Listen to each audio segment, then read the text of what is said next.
కర్కాటక రాశి వారికి ఈ వారం మధ్యస్థ ఫలితాలు గోచరిస్తోంది. ఆరోగ్యం ఎట్లా కొన్ని జాగ్రత్తలు తీసుకోవాలి. ద్వితీయాధిపతి అయిన రవి అష్టమంలో ఉన్నారు. అష్టమంలో రాహువు, కుజుడు, బుధుడు, శుక్రుడు ఉన్నారు. భాగ్యంలో శని, వ్యయంలో గురువు. ఆరోగ్యం పట్ల కొన్ని జాగ్రత్తలు తీసుకోవాలి. బంధువర్గంతో మాట్లాడేటప్పుడు కొన్ని జాగ్రత్తలు తీసుకోవాలి.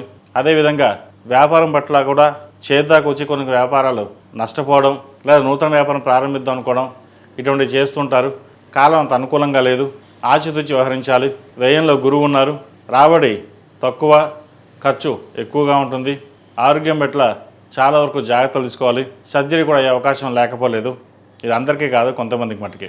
వివాహం సంబంధించిన విషయవహారాలు చేద్దాకు వచ్చి చేయపడుతుంటాయి.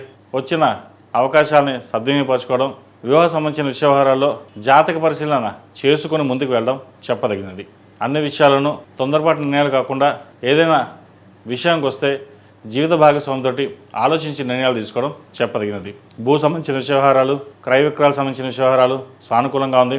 సాఫ్ట్వేర్ రంగంలో ఉన్న వారికి, రియల్ ఎస్టేట్ రంగంలో ఉన్న వారికి, కన్స్ట్రక్షన్ ఫీల్డ్లో ఉన్న వారికి, కాంట్రాక్టర్స్కి, అడ్మినిస్ట్రేషన్స్కి, అదేవిధంగా ఫార్మా రంగంలో ఉన్న వారికి కాలం అనుకూలంగా ఉంటుంది.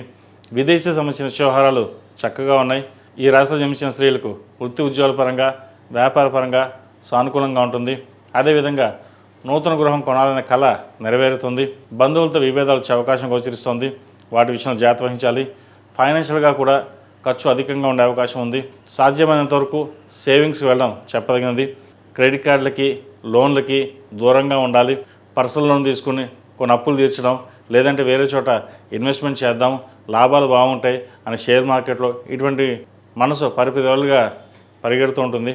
అవసరమైతే తప్ప డబ్బుని ఖర్చు చేయకుండా ఉండడం, లోన్లకి దూరంగా ఉండడం చెప్పదగిన సూచన. వివాహ సంబంధించిన వ్యవహారాలు చేద్దాకా వచ్చి సంబంధం చేజారిపోయే అవకాశం గోచరిస్తోంది. వాటి విషయంలో జాగ్రత్త వహించండి. ఈ రాశిలో మించిన విద్యార్థులకు కాలం చక్కగా ఉంది. భవిష్యత్తు బాగుంటుంది. ఇప్పటి నుంచి మీరు చేసే ఏదైతే పునాది వేస్తున్నారో అది భవిష్యత్తు బాగుంటుంది. విద్యార్థులకు పరీక్షా సమయం కాబట్టి సాధ్యమైనంత వరకు స్నేహితులకు దూరంగా ఉండడం, చదువు మీద శ్రద్ధ పెట్టడం, అదేవిధంగా ప్రతిరోజు దక్షిణామూర్తి స్తోత్రాన్ని పఠించడం కానీ వినడం కానీ చేయండి. దానివల్ల ఎన్నో రెట్లు మంచి ఫలితాలు ఉంటాయి. అదేవిధంగా దక్షిణామూర్తి రూపుని మెడలో వేసుకోవడం చెప్పదగిన సూచన. ఈ రాశిలో జన్మించిన వారు ప్రతిరోజు ప్రతినిత్యం ఓం నమో నారాయణ ఒత్తులతో దీపారాధన చేయడం, అదేవిధంగా ఎరుపు ఒత్తులతోటి సుబ్రహ్మణ్య స్వామి వారికి మంగళవారం నాడు రాహుకాల దీపం పెట్టడం అనేది చెప్పదగిన సూచన. ఈ రాశిలో జన్మించిన వారికి కలిసి వచ్చే సంఖ్య 6, కలిసి వచ్చే రంగు తెలుపు. ఏదైనా పని మీద బయటకు వెళ్ళేటప్పుడు సోమవారం కానీ బుధవారం అడిగిన వెళ్ళండి. మంచి ఫలితాలు సంప్రాప్తిస్తాయి.